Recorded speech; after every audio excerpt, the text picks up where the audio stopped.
Comme Jason disait, on continue notre série dans l'évangile de Luc. Depuis quelques semaines, nous sommes dans la dernière partie de l'évangile. Donc Jésus est arrivé à Jérusalem et pour la fête de Pâques, mais c'est aussi son dernier voyage à Jérusalem. Donc là, il va se faire tuer. Au chapitre 19, on avait vu son entrée en grande pompe, on avait vu son entrée triomphale dans Jérusalem. Et pendant son séjour, on avait vu qu'il allait souvent au temple enseigner pendant plusieurs semaines. On a vu ses échanges, notamment avec les chefs religieux. On a aussi vu ses enseignements à ses disciples. Et puis on arrive au chapitre 22. On a vu comment Jésus a institué le repas de la Sainte Seine.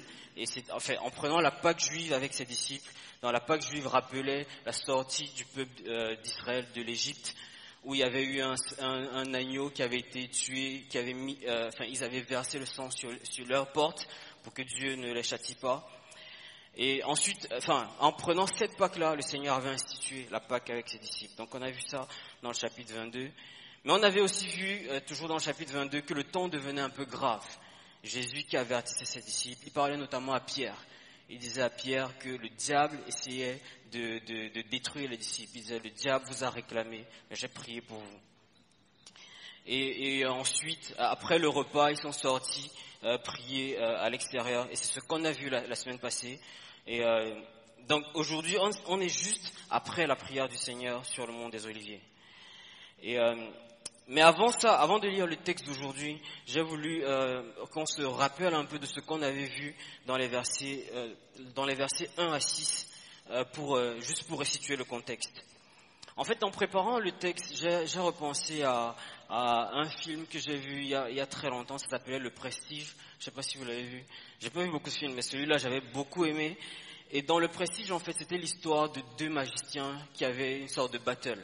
Donc il y a un qui faisait un tour et puis l'autre essayait de comprendre comment il avait fait le tour. Et il essayait de reproduire un tour similaire ou plus spectaculaire. Et il y a deux choses, de mon point de vue, comment j'ai vécu le film, il y avait deux choses qui se sont passées. Plus le film avance et plus tu comprends les tours des magiciens et tu fais waouh, c'est comme si on tire le rideau et tu vois le derrière de la scène. Mais le film en lui-même aussi, c'était une sorte de spectacle. Parce que dans le film, à plusieurs reprises, il y a des scènes que tu comprends pas. Et c'est tout à la fin du film que c'est comme si on tire le rideau et tu vois le clou du film. Donc il y a comme deux wow. D'abord, à cause du tour des magiciens et à cause du film en lui-même. Enfin, si vous avez une autre vision du film, je sais pas. C'est comme ça que je l'ai vécu. Et dans ce texte, je trouve et dans la Bible en général, c'est comme, c'est Jean Calvin qui disait, la terre c'est comme le théâtre de Dieu.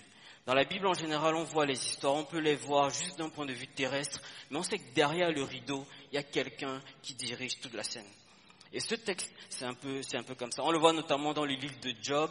On pourrait juste décrire le livre de Job comme un homme qui avait beaucoup de richesses et beaucoup d'enfants. Il a perdu toute sa richesse, il a perdu tous ses enfants. Ensuite, il a eu beaucoup de richesses et il a eu beaucoup d'enfants. Mais le livre de Job nous montre ce qui se passe derrière le rideau. En fait, c'est le diable qui va voir Dieu et qui dit « Éprouve Job pour voir s'il t'aime encore ». Et c'est comme ça que c'est là la cause de tout ce qui se passe sur la terre. En général, toutes les histoires de la Bible c'est vrai, ça se passe sur la terre, mais la cause première se trouve dans le monde spirituel, dans le ciel. Et donc, pour resituer cette scène pour notre texte, je nous invite à relire dans les premiers versets du chapitre. Dans les versets 1 à 6, on lit « La fête des pains sans levain, appelée la Pâque, approchait. Les chefs des prêtres et les spécialistes de la loi cherchaient les moyens de faire mourir Jésus, car ils redoutaient les réactions du peuple. Or, Satan entra dans Judas. Et Judas alla s'entendre avec les chefs des gardes sur la manière de le leur livrer. Ils s'en réjouirent et convinrent de lui donner de l'argent. Judas accepta et se mit à chercher une occasion favorable pour leur livrer Jésus à l'insu de la foule. Donc avant qu'on arrive à ce passage, Luc nous a déjà dit quelque chose en amont. La première chose, c'est que les chefs veulent faire mourir Jésus. Les chefs des prêtres veulent faire mourir Jésus. Mais ils ont peur de la réaction de la foule, et ils vont le faire en cachette, d'une manière un peu vicieuse, d'une manière un peu dissimulée. Ils vont essayer de faire tuer Jésus sans que ça se sache. La deuxième chose qu'on note dans ces versets, et qui est peut-être l'une des choses les plus notoires, c'est qu'on dit « Satan est entré dans Judas ». C'est comme si, et on avait vu que c'était pas Satan qui est littéralement entré dans Judas, mais Jésus nous expliquait que Judas à ce moment est sous l'influence de Satan d'une manière particulière. À cause de son péché, de son propre orgueil, ce qu'il voulait faire, maintenant Satan l'influence pour l'amener à ses fins. Et donc dans ces versets, Luc décrit la scène qui se passe dans le monde physique. Donc je vais lire juste pour nous, mais pour explorer, je vais nous proposer de regarder, entre guillemets, le combat spirituel qui se passe dans le jardin, sur le mont des Oliviers. Donc dans les versets 47 à 53, je lis pour nous. Il parlait encore quand une foule arriva.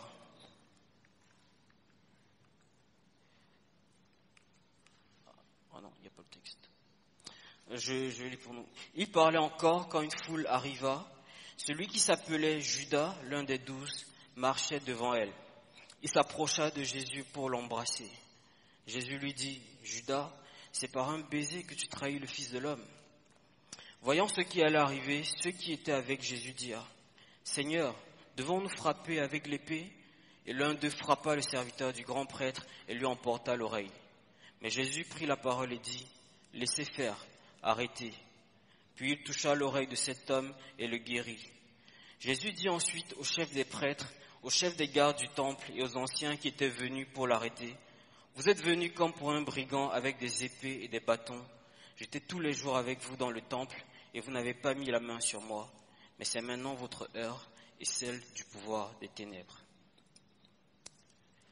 Donc, finalement, si on regarde d'un point de vue spirituel, le texte, c'est finalement l'histoire du diable, quelque part, ou de Satan, qui lâche ses soldats pour venir à la rencontre de Jésus pour le détruire. Comme on l'a vu au chapitre 3 du verset 22, Luc disait « Satan est entré dans Judas ». Donc, pour examiner cette bataille, entre guillemets, je nous propose d'abord de voir l'assaut du diable, comment Satan vient à la rencontre de Jésus pour le tuer. Et ensuite, dans un deuxième temps, la réponse de Jésus. Parce que dans ce texte, Luc décrit comment Judas, avec les autres hommes, sont venus à la rencontre de Jésus. Mais Luc parle aussi de la réaction du Seigneur. Et je nous invite à regarder ça dans cet ordre-là.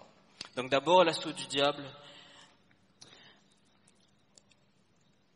Donc le diable vient avec Judas pour attraper Jésus et attention spoiler, ils vont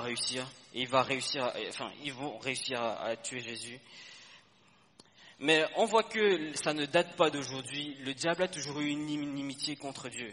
Il a toujours voulu détruire les œuvres de Dieu et ça commence dans la Genèse 3 au verset 15. Et le diable voulait s'attaquer à la création de Dieu. Et pour ça, il s'est attaqué au chef-d'œuvre de la création de Dieu, à l'homme créé à son image. Et ensuite, on voit qu'il fait chuter l'homme. Il fait d'abord chuter la femme, et ensuite il fait chuter l'homme. Et quand Dieu vient à sa rencontre, toujours dans Genèse 3, Dieu prononce une sentence de malédiction sur le diable. L'Éternel Dieu dit au serpent, dans Genèse 3, verset 14, l'Éternel Dieu dit au serpent, puisque tu as fait cela, tu seras maudit parmi tout le bétail et tous les animaux sauvages. Tu marcheras sur ton ventre, tu mangeras la poussière tous les jours de ta vie. Je mettrai l'hostilité entre toi et la femme, entre ta descendance et sa descendance. Celle-ci t'écrasera la tête et tu lui blesseras le talon. Donc la première chose qu'on voit, on voit d'abord que Dieu a maudit Satan. Et il oblige à ne plus jamais avoir de dignité dans sa démarche. Je lisais un commentaire sur ce texte, c'était de Charles Spurgeon, qui disait le diable est littéralement dans Satan. Le diable est vraiment dans Satan. Et quand, dans le serpent, Satan est vraiment dans le serpent. Et la malédiction que Dieu prononce sur le serpent, c'est d'une certaine manière, littéralement, ça va s'appliquer au serpent. Je ne sais pas à quoi il ressemblait, mais à partir de ce moment-là, le serpent est obligé de marcher sur son ventre. Et Dieu, à partir de ce moment, a maudit le diable. Le diable est obligé maintenant dans un sens spirituel, de marcher sur son ventre. C'est-à-dire, il aura toujours des voies détournées, il va toujours passer par la sournoisie. Et on voit qu'il y a quelque chose de diabolique, entre guillemets, dans la démarche de Judas. J'ai regardé un peu sournois, c'est quoi la définition? Et d'après, c'était pas Larousse mais un autre, qui dit quelqu'un de sournois, c'est quelqu'un qui dissimule ses sentiments, il dissimule ses intentions véritables et le plus souvent malveillant. Et quelques synonymes du mot sournois, c'est dissimulé, fourbe, hypocrite. C'est l'opposé de quelqu'un qui est direct et qui est franc. Donc dans cette malédiction dans le jardin, Dieu avait condamné le diable à ne plus jamais avoir une démarche digne. Et maintenant, à quel point Judas est sous l'influence du diable? Il est à la tête de la foule qui vient pour ôter la vie à Jésus. Il était en quelque sorte le capitaine de la foule et il est sous l'influence de Satan. Et dans la suite, dans les versets 47 et 48, celui qui s'appelait Judas, l'un des 12, marchait devant elle. Il s'approcha de Jésus pour l'embrasser. Jésus lui dit, Judas, c'est par un baiser que tu trahis le Fils de l'homme. On voit Judas qui a toute l'hypocrisie, avec toute la sournoisie. Il vient vers Jésus comme s'il voulait l'embrasser, alors que c'était probablement un signe distinctif qu'il avait donné aux gens qui venaient avec lui. Mais en même temps, moi, le fait d'embrasser les hommes, je vois que, moi, c'est pas dans ma culture. En Afrique, soit on se cogne les fronts quand on veut se montrer de l'affection, soit on se check de l'épaule quand on est entre jeunes. Et c'est quand je suis arrivé en France que j'ai vu que les hommes se faire la bise. Je me suis dit, c'est intéressant. Mais j'ai compris que c'est un signe profond d'affection. Et je me suis dit, ouais, pourquoi pas finalement montrer aussi de l'affection aux hommes. Donc Judas passait 3 ans avec Jésus. Et certainement c'est comme ça qu'il se saluait. Et c'était un signe affectif. Et maintenant, le signe qui est censé montrer de l'affection, Judas, à cause de sa sournoisie, à cause de l'influence que le diable exerce sur lui, prend un signe d'affection pour en faire un signe de trahison. D'une certaine manière, il marche sur son ventre, il mange la poussière dans le sens spirituel pour dire qu'il n'a plus aucune dignité, il n'a plus aucune loyauté dans sa façon de faire. Mais Jésus parle suivant la vérité. Et Jésus, qui est la vérité, dit les choses pour dévoiler ses actions. Et il lui dit, Judas, c'est par un baiser que tu trahis le Fils de l'homme. Pour lui montrer la laideur et à quel point il est tombé bas. Ensuite, après Judas, Jésus se retourne vers les chefs religieux. Et il leur met aussi en face de leur conduite. On voit ça dans les versets 52 et 53. Jésus dit ensuite aux chefs des prêtres, aux chefs des gardes du temple et aux anciens qui étaient venus pour l'arrêter. Vous êtes venus comme pour un brigand avec des épées et des bâtons. J'étais tous les jours avec vous dans le temple et vous n'avez pas mis la main sur moi. Mais c'est maintenant votre heure et c'est celle du pouvoir des ténèbres. Il leur dit, vous êtes dans les ténèbres et vous ne pouvez pas faire les choses de manière droite. Vous ne pouviez pas m'arrêter en public parce que vous savez que ce que vous faites est mal, est rempli de vices. Donc vous aviez besoin de passer par des chemins détournés. La deuxième chose qui ne ressort pas forcément de ce texte, mais que je voulais voir avec nous, c'est que Judas est probablement mu par son orgueil. On ne le voit pas forcément dans Luc, mais on le voit dans les autres évangiles, dans Matthieu 26 et dans Jean 12. On voit le moment à partir duquel Judas a commencé à nourrir de la jalousie contre Jésus. Donc dans la scène, c'était une dame qui était venue casser un parfum aux pieds de Jésus. Et Judas s'est mis en colère parce qu'il était trésorier, il gardait les sous de tous les disciples. Attention les trésoriers. Et à partir de ce moment, il s'est mis en colère parce qu'on avait dépensé un parfum de grand prix. Donc c'est probablement l'orgueil de Judas qui a permis qu'il soit sous l'influence du diable à ce point.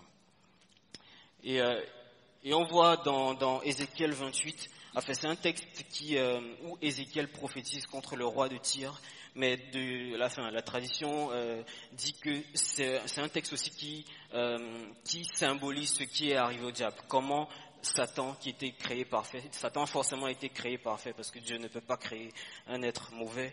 Et comment Satan a chuté. Donc c'est une prophétie sur le roi de Tyr, mais qui décrit la chute du diable.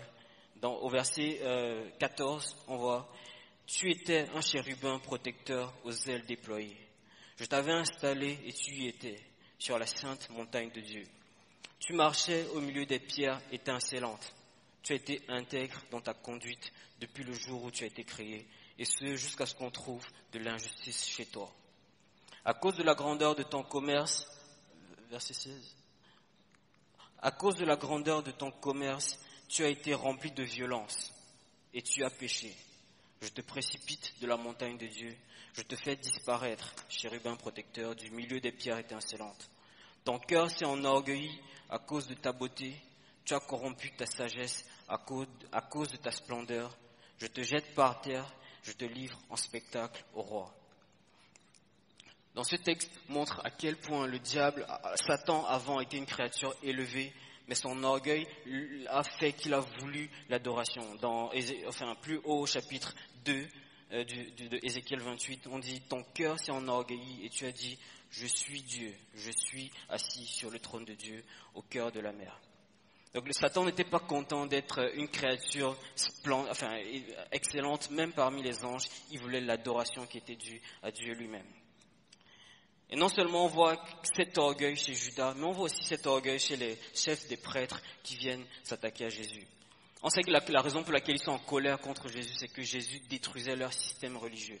Et là où les personnes les admiraient, Jésus détournait cette admiration et ce contrôle qu'ils avaient sur les gens et l'orientait vers le Seigneur.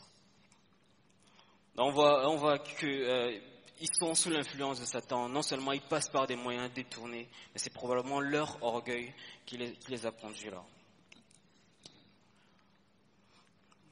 Dans un deuxième temps, dans ce texte, Luc nous montre la réponse de Jésus face à cette attaque. Et on voit ça dans les versets 50 à 51. Donc verset 50, l'un d'eux frappa le serviteur du grand prêtre et lui emporta l'oreille droite. Mais Jésus prit la parole et dit, laissez faire, arrêtez. Puis il toucha l'oreille de cet homme et le guérit. Une des choses qui m'a marqué en préparant le texte, une des choses que je nous invite à considérer, c'est que la réaction de Jésus est directement liée au fait que Jésus, c'est l'homme parfait. Jésus, c'est la perfection absolue. Et en méditant sur ce passage, je vais raconter une histoire personnelle, juste pour illustrer, désolé. Et j'ai pensé à une situation que j'ai vécue il n'y a pas longtemps. Et en fait, j'étais dans un supermarché à côté de chez moi et je faisais la queue pour payer. Et puis un homme qui est sorti sans faire la queue. Il était grand, noir, et il avait volé dans le magasin. Et du coup, les employés du supermarché l'ont attrapé, ont repris ce qu'il avait volé. Et la dame qui était à la caisse s'est emportée complètement. Et dans la colère, elle a dit « Sale noir, c'est tous les mêmes, c'est une sale race ». Et je me suis retourné, et j'étais le seul noir. L'autre noir était parti. Et je voyais sur le visage des gens, les gens étaient un peu gênés. Tout le monde faisait ça. Et moi, je faisais la queue, du coup je me suis dit, bon, je vais pas aller à sa caisse, je vais changer de caisse. Mais quand j'ai changé de caisse, il y avait foule à l'autre caisse, et donc la dame m'a dit, mais allez en face, allez, juste là. Je dis, bon, ok. Donc je suis passé à la caisse, j'ai fait le truc, elle m'a dit, désolé, c'était pas contre vous. J'ai dit, non, pas de souci, madame. Et du coup, je suis parti. Mais j'ai rien dit, vraiment. Mais dans ma tête, je me faisais un film, et j'étais en colère, ça m'avait offensé. Et dans ma tête, je me faisais un film, mais j'ai rien dit. Et je me suis dit, j'aurais dû lui dire un truc peut-être. Et je me suis dit, mais non, c'est pas grave. Mais je me suis fait un scénario dans ma tête. Et je me suis dit, moi, j'ai rien dit parce que voilà. Mais je me suis dit, s'il y avait quelqu'un d'autre qui lui avait dit quelque chose, qui lui avait remis à sa place, je crois que ça m'aurait satisfait quand même. J'aurais été content de voir. Mais bon, c'est pas grave. Et en repensant à ça, je pense que ma colère c'était due au fait que elle m'avait insulté directement ou indirectement, pourtant j'étais pas lié, donc ça touchait à ma personne quelque part. Et en replaçant les choses pour Jésus, et en méditant ce texte, je voyais Jésus, lui, les hommes qui viennent, ils viennent pas juste l'insulter, ils sont venus pour le tuer. Dans le garde qui a perdu son oreille, il était là pour attraper Jésus et pour lui ôter la vie. Et je me suis dit, en me mettant à la place de Jésus, si quelqu'un vient me tuer et on lui coupe l'oreille devant moi, je vais dire, tu l'as cherché. Mais Jésus, Et je pense que c'est dans des situations comme celle-là, on réagit par réflexe. C'est là qu'on voit notre vraie nature. Quand on est vraiment offensé, c'est là qu'on exprime notre vraie nature. Et donc, dans ce contexte, Jésus exprime sa vraie nature. Et sa vraie nature, c'est qu'il est le bien absolu. Il n'est pas capable de faire le mal. Il n'est même pas capable de se réjouir du mal qui arrive à son ennemi. Et non seulement ça, il est incapable de ne pas faire le bien. Donc, dans le passage, on voit qu'aussitôt que le disciple lui a coupé l'oreille, aussitôt Jésus a dit, laissez faire, arrêtez. Et il a guéri l'homme. C'était probablement Pierre, celui qui a coupé l'oreille. Donc, et puis, plusieurs passages nous rappellent la perfection de Jésus. Dans l'Ancien Testament, on faisait déjà des allusions au Sauveur qui devait faire l'expiation des péchés du peuple. Et ce Sauveur devait être sans défaut, il devait avoir aucun défaut moral en lui. Dans Exode 12, les versets 5 à 7, qui racontent justement la sortie du peuple d'Israël de l'Égypte, quand Dieu avait prescrit de prendre un agneau en guise d'expiation, on lit dans les versets 5 à 7 de Exode 12, ce sera un agneau sans défaut. Mâle âgé d'1 an, on prendra son sang, on en mettra sur les poteaux, sur le linteau de la porte des maisons où on le mangera. Ce sera un agneau sans défaut. Et plus loin dans le Nouveau Testament, les apôtres prennent ce symbole et nous montrent que Jésus est la réalité. On voit ça notamment dans 1 Pierre 1 au verset 19. C'est Pierre qui dit « Vous avez été rachetés par le sang précieux de Christ qui s'est sacrifié comme un agneau sans défaut et sans tache. » Dans ce texte, nous parle de la perfection. Dans ce texte, on peut encore voir la perfection absolue, du bien absolu qui se trouve en Jésus.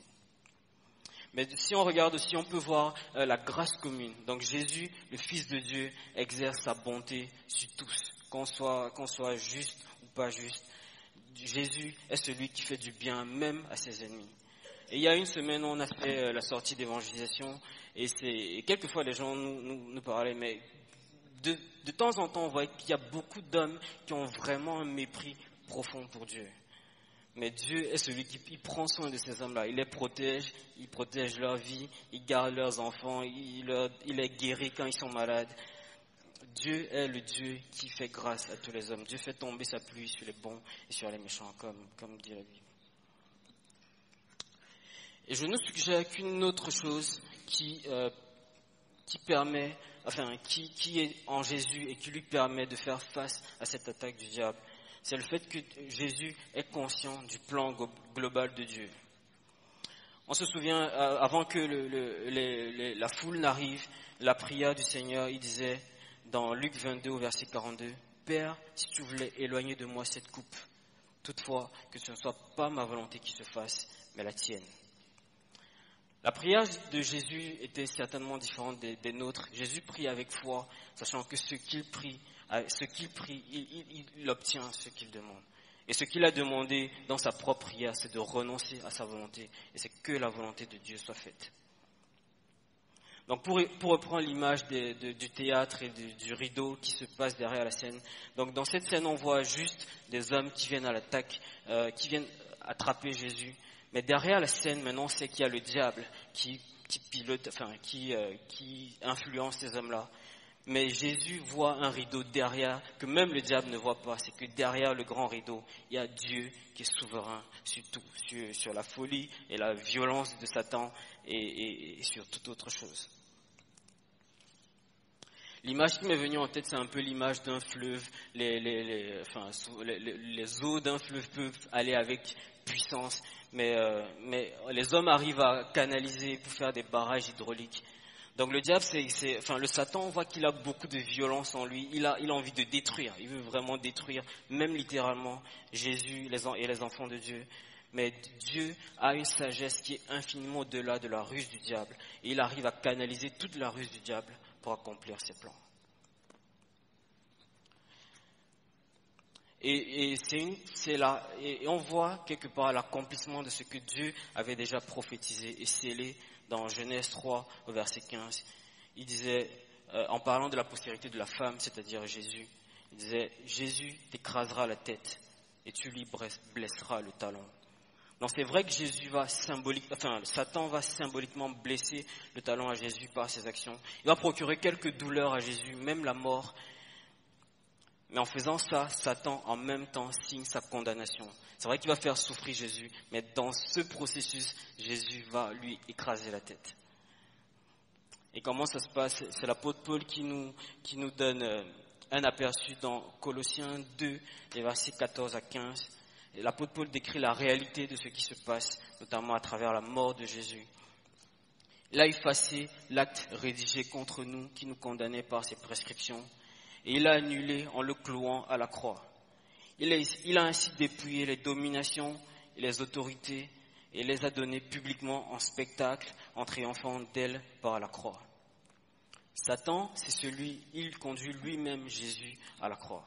Mais en faisant ça, Jésus a été pendu à la croix. Et comme dit la Bible, en étant pendu à la croix, il a pris la malédiction pour beaucoup d'hommes. Et tous les hommes pour qui Jésus a souffert étaient des captifs du diable avant. Satan les avait dans son camp.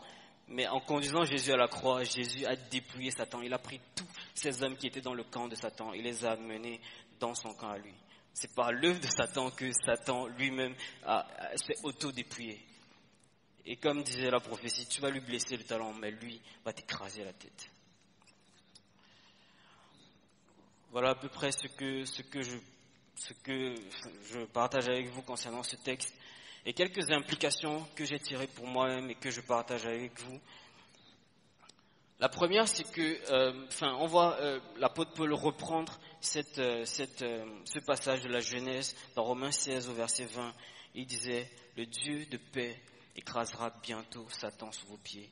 Que la grâce de notre Seigneur Jésus-Christ soit avec vous. Jésus agit comme notre représentant devant Dieu. Par sa mort et sa résurrection, ceux qui mettent leur foi en lui sont quelque part unis à lui. Et ce qui est vrai pour Jésus est désormais vrai pour les enfants de Dieu. C'est vrai que, donc du coup, Jésus nous a donné sa justice, mais maintenant que nous sommes attachés à lui, nous allons quelque part aussi porter sa croix. Et il le disait, mes disciples, si vous me suivez, mes disciples, je ne sais plus comment c'est formulé, mais en tout cas, ceux qui suivent Jésus doivent, dans un certain sens, porter leur croix. Et donc, ce qui implique que, quelque part, le Satan va blesser nos talents aussi.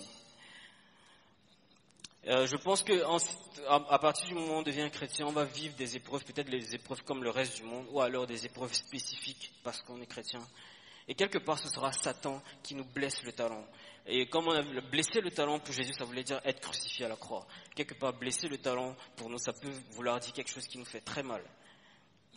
Donc, ça peut arriver dans les épreuves, ça peut arriver dans l'affliction, ça peut arriver dans la tentation, et quelquefois même, le Satan peut nous pousser à pécher. Mais l'apôtre Paul nous rappelle dans Romains 16, le Dieu de paix écrasera bientôt Satan sous vos pieds. Que la grâce de notre Seigneur Jésus soit avec vous.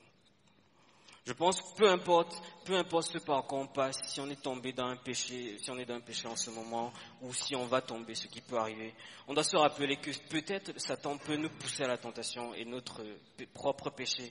Mais le Seigneur, de la même manière que que Dieu a scellé la sentence, Jésus va t'écraser la tête en parlant à Satan. De la même manière, Dieu a scellé la sentence pour nous. Nous, bientôt, il va écraser Satan sous nos pieds. Encore un autre truc personnel, je me souviens d'une fois où j'ai eu le sentiment d'avoir été vraiment sous l'influence de Satan. Donc c'était dans mon ancienne église, je crois que j'avais entre 23 et 24 ans. Je découvrais la théologie et donc j'aimais la théologie, j'aimais la Bible. Mais dans l'église où j'étais à cette époque, j'avais l'impression que ce qu'on prêchait n'était pas conforme à ce que je voyais. Bon, je lisais les trucs, les histoires de la réforme, des bouts d'histoire, etc. Comme la Bible dit, la connaissance enfle. Tous ceux qui ont commencé à découvrir la théologie, je pense qu'à un moment on passe tous par là. Et je me disais en moi-même, le 21e siècle a trouvé son réformateur. Je pense à moi. Et donc du coup, j'aimais entrer dans les débats, dès qu'il y avait une discussion, même normale, je voulais placer la théologie dedans. Et donc, j'ai écrit une lettre aux anciens de mon église à l'époque. Et quand Jésus m'a proposé de rejoindre le conseil d'anciens, je lui ai dit, écoute, voilà ce que je suis. Et j'ai écrit une lettre à mes anciens et je leur avais dit, voici pourquoi je quitte cette église. C'était le titre de la lettre. Et donc c'était 6 pages. Pour moi, c'était un peu mes thèses, comme les thèses de Martin Luther. Et j'ai su que j'avais foiré. Après avoir envoyé cette lettre, j'ai fait lire à un de mes meilleurs amis, qui est pasteur lui aussi, qui est pasteur. Et en lisant, il m'a dit, Arnaud, là, lui, il m'a toujours défendu. Et là, j'ai su que j'étais dans le mal. Et là, ça m'a mis mal, je sentais, j'avais l'impression d'avoir été souillé. J'avais l'impression que même j'étais pas agréable devant Dieu. J'avais vraiment l'impression d'avoir fait un péché grave. Et dans les jours qui suivaient, je suis tombé dans ce passage dans Jacques 3, versets 14 à 15.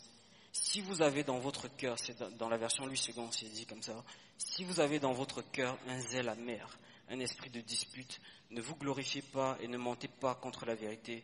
Cette sagesse n'est point celle qui vient d'en haut, mais elle est terrestre, charnelle, diabolique. Et en lisant ça, je me suis dit, oh mince. Et en général, ça peut m'arriver de prendre un temps de jeûne, etc. Mais ce jour-là, j'avais jeûné parce que je ne pouvais pas manger. J'étais juste absolument, je tombais de haut et je me disais, waouh, comment j'ai pu être tombé si bas. Et donc pendant ce temps, je priais, je demandais à Dieu d'ouvrir une occasion pour que je puisse reparler à mes pasteurs, leur demander pardon, etc. Et donc c'est le pasteur qui m'appelait pendant que je faisais cette prière-là. Donc j'ai demandé pardon, on s'est réconcilié. Enfin, il m'avait exclu de l'enseignement des enfants pendant un moment. Et puis petit à petit, ils m'ont réhabilité. Voilà, je suis parti en bon terme, on s'est réconcilié. Mais ça me rappelle que nous tous, on est potentiellement sujets à être sous l'influence de Satan.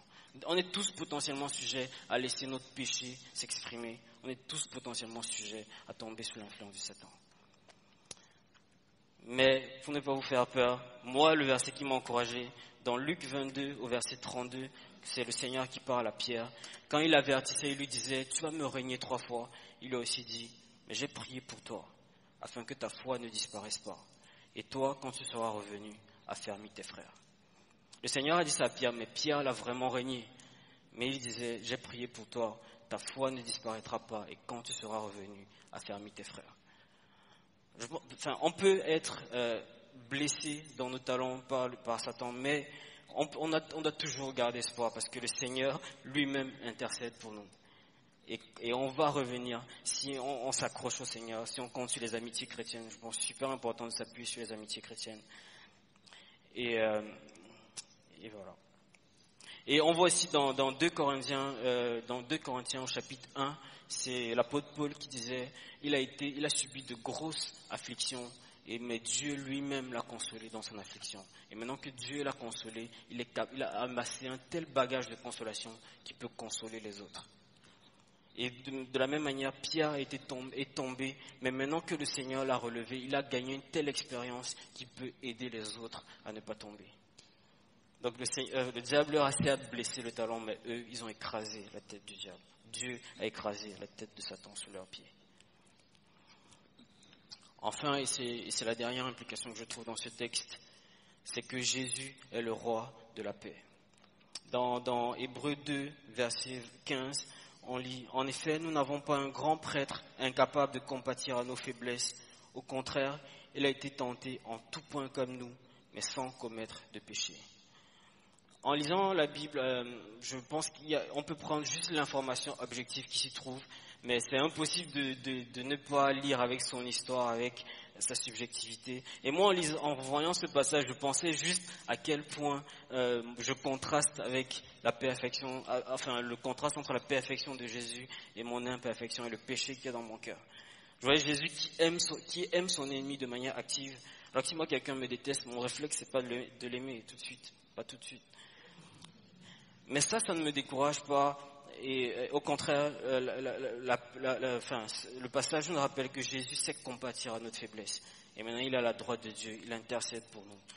Non, il ne nous condamne pas, mais il nous a donné sa justice. Toute la perfection dont il est capable et dont nous ne sommes pas capables, il nous l'a donné. Et maintenant, Dieu nous regarde comme si on avait accompli la perfection, parce que Jésus qui a accompli cette perfection nous l'a donné. Je vais prier pour vous.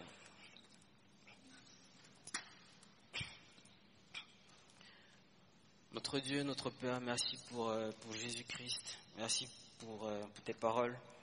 Merci parce qu'on voit sa douceur, sa bonté, mais on voit en même temps sa force et son pouvoir. Père, merci parce que Jésus est venu pour détruire les œuvres des ténèbres. Et merci parce que tu nous as fait la grâce de participer à la lumière. Tu nous as fait la grâce de nous sauver des ténèbres, pour nous conduire dans ton agréable lumière. Et Père, je te supplie, s'il y a des personnes qui ne te connaissent pas encore, qui n'ont pas encore expérimenté la délivrance, ta justice par Jésus-Christ, Père, je te supplie que tu parles à leur cœur, que tu les attires à toi. Et Père, je te prie que tu nous donnes de réaliser ce que tu as fait pour nous. Père, s'il te plaît, délivre-nous du mal. Tu vois que nous sommes faibles, nous sommes tentés et nous allons tomber si tu ne nous délivres pas. Délivre-nous du mal et garde-nous. Père, je te prie ça au nom de Jésus. Amen.